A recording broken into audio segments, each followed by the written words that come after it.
સમાચાર મળી રહ્યા છે જંબુસરથી નવયુગ વિદ્યાલય ખાતે 306મો નિઃશુલ્ક નેત્રયજ્ઞ યોજાયો।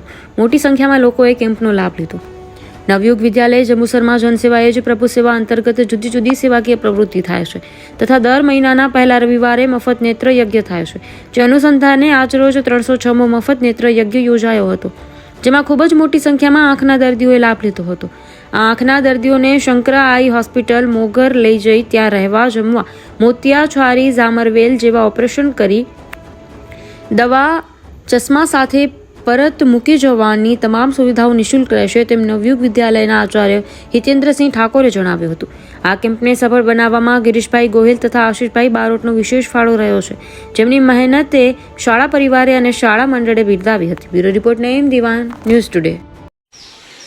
ભરૂચ જિલ્લાના પનોતા પુત્ર સ્વર્ગસ્થ મગનભાઈ સોલંકી સાહેબની જીવન સ્મૃતિરૂપ નવયુગ વિદ્યાલય જંબુસરમાં વખતો વખત જનસેવા એ જ પ્રભુ સેવા અંતર્ગત જુદી જુદી સેવાકીય પ્રવૃત્તિઓ થાય છે, જે અનુસંધાને દર મહિનાના પહેલા રવિવારે નવયુગ વિદ્યાલયમાં નિઃશુલ્ક નેત્રયજ્ઞ સુપર સોલ્ટ કંપની અને શંકરાઈ હોસ્પિટલના સહયોગથી યોજાય છે, જેમાં આજે 306મો નેત્રયજ્ઞ હતો, જેમાં ખૂબ મોટી સંખ્યામાં આંખના દર્દીઓએ લાભ લીધો।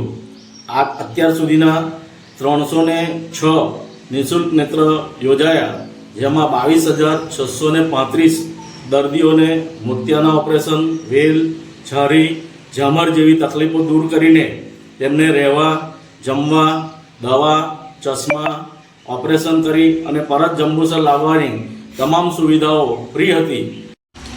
અત્યાર સુધીમાં જે 305 નિઃશુલ્ક નેત્રયજ્ઞ થઈ ગયા, જેમાં કુલ 1,05,30,30,334,000નો ખર્ચ સુપર સોલ્ટ કંપની અને શંકરાઈ હોસ્પિટલે ભોગવ્યો છે। અને આ સમગ્ર કેમ્પનું આયોજન શ્રી ગિરીશભાઈ ગોહિલ અને શ્રી આશીષભાઈ બારોટ નિષ્ઠાપૂર્વક સંભાળે છે, તેમને હું શાળા પરિવાર અને શાળા મંડળ વતી ખૂબ ખૂબ અભિનંદન આપું છું।